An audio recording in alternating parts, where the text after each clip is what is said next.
Namaku Andre. Aku pria dengan tinggi 175 cm, berat badan 60 kg.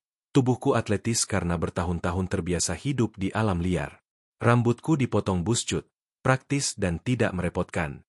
Dalam setiap perjalanan, aku selalu mengenakan kaos merah lengan panjang bertuliskan namaku sendiri, Andre, celana kargo hitam, sepatu trekking yang setia menemaniku, dan ransel hitam berisi peralatan bertahan hidup.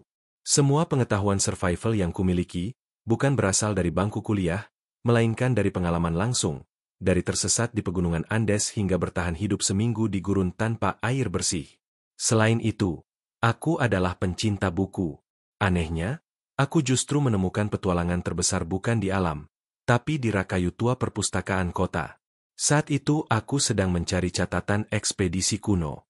Tiba-tiba, di antara buku tua yang hampir hancur, selembar peta lusuh jatuh ke lantai. Aku membukanya perlahan. Ada simbol gunung, tanda silang besar, dan tulisan samar, Komandor K, lokasi terakhir. Aku merasakan dorongan aneh. Aku harus ke sana. Jejak pertama. Perjalanan dimulai ke sebuah daerah terpencil di ujung barat.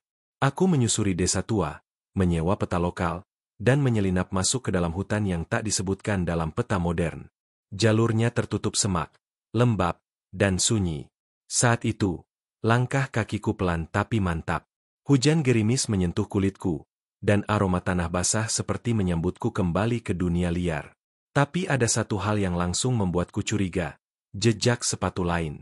Lebar, berat, dan baru saja terbentuk. Seseorang telah lebih dulu menemukan peta seperti milikku. Perburuan dimulai.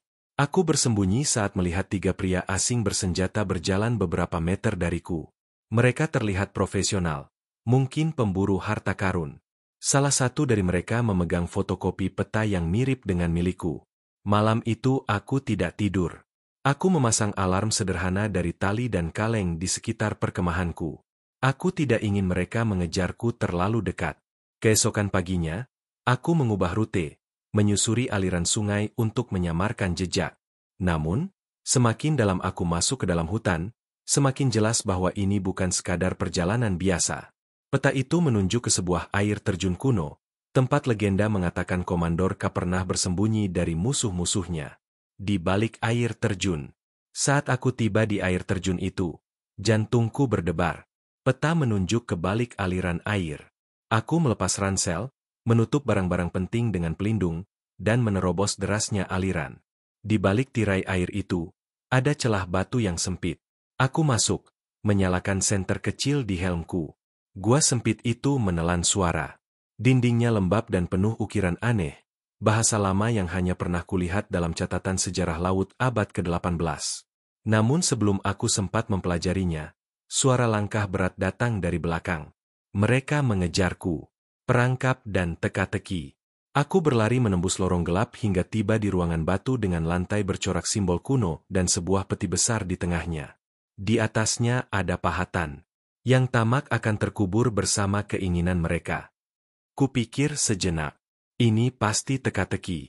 Aku menekan simbol yang berarti kejujuran. Kupikir, mungkin itu kunci dari semua ini. Tiba-tiba, lantai lain mulai retak. 2 dari penjahat yang mengejarku jatuh ke bawah. Sisa 1 orang lagi. Lelaki besar dengan luka parah di pipinya. Dia tidak gentar. Ia menodongku dan menyuruhku membuka peti itu.